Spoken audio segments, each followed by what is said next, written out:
All right, I'm gonna talk about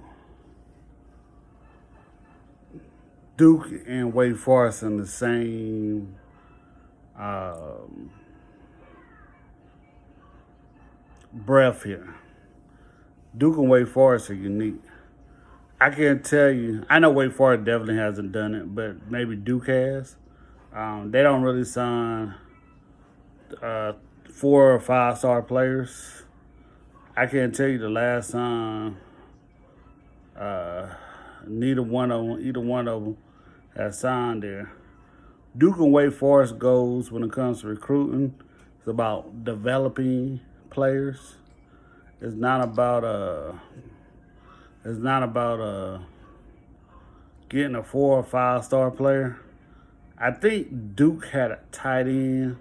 Not sure. Let me look him up. I think he was 2018 class. He might have been a 4 star.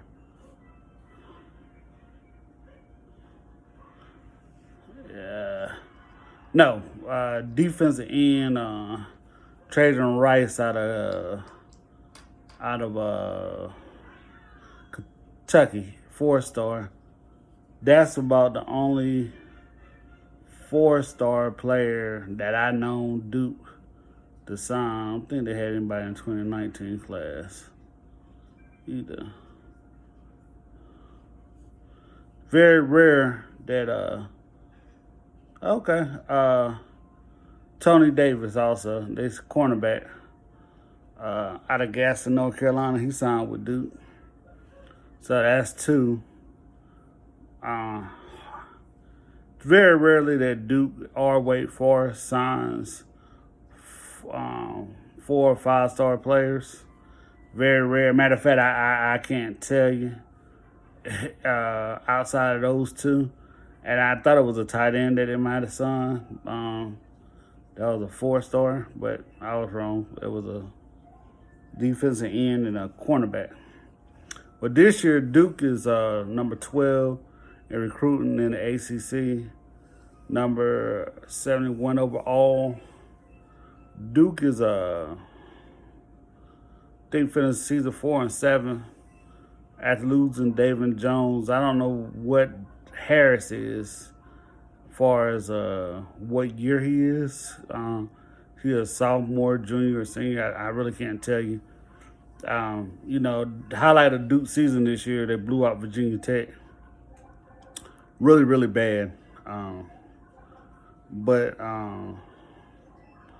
Duke and Wake Forest, what they both do is that they recruit players, red shirt them, let them develop, get used to the academics of the school.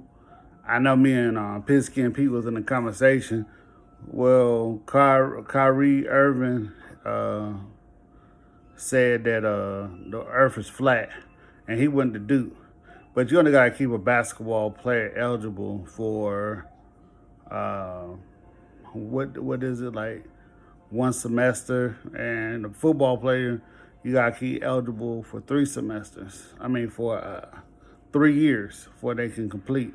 So a lot of their players get red shirted, go to class, get the academics on, get bigger and stronger, and then all of a sudden you see Duke and Wake Forest with a pretty good team, and they'll go 8-4 or 7-5 or 8-3. I think Wake Forest has been to like 4 or 5 straight bowls. I think this is the first year Duke hasn't gone to a bowl. So they do a pretty good job. And just to show you, Aaron Curry, number 5 pick in the draft from Seattle, he went to Wake Forest, and that's what they did with him. They developed him, and they let him stay there for 5 years. They didn't do nothing in the pros, but I mean, he still got paid, so that's all that matters at the end of the day. So that their philosophy works.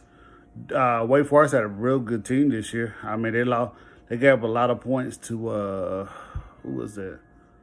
Damn, Louisville 62. I mean, their receivers got hurt, and they were all red shirt players. Um, um, and they get hurt, they probably would have only lost 2 games this previous year. Because, I mean, Syracuse beat them with a backup. Syracuse beat a Wake Forest team.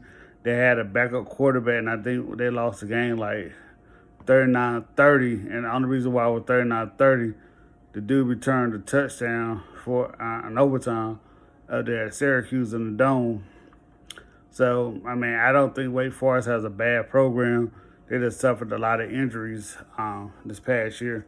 Duke doesn't have a bad program. Duke fumbled. They could have made a bowl this year, and Carolina possibly couldn't have. But, you know, their academics at that school is very, to get people in is probably very hard, especially football players. Like I said, you got to keep them eligible for 3 years. Expectations for Duke this year and Wake Forest, I think that's going to be consistent. 6-6, 7-5, 7-4. They probably come up with, you know, make their schedule. Wake Forest, they play a lot of Bryce a lot, and they'll get Indiana or somebody like that, beat them, and make sure they stay bowl eligible, beat up on each other. So we'll see what they do this year. As far as recruiting go, that's what it is, and they're gonna find players that can redshirt and fit their style and try to outsmart everybody else on the football field. I mean, if you looked at Duke, Clemson last year, they did a lot of stuff that I think South Carolina did, but Jones, who went that is what, the 7th pick in the draft to the New York Giants. He had a pretty nice game against Clemson. I know the score was 35-6, but I mean they play hard when they come to play, and I think they're redshirting players and developing them for later use is pretty good. All right, be back when you see you.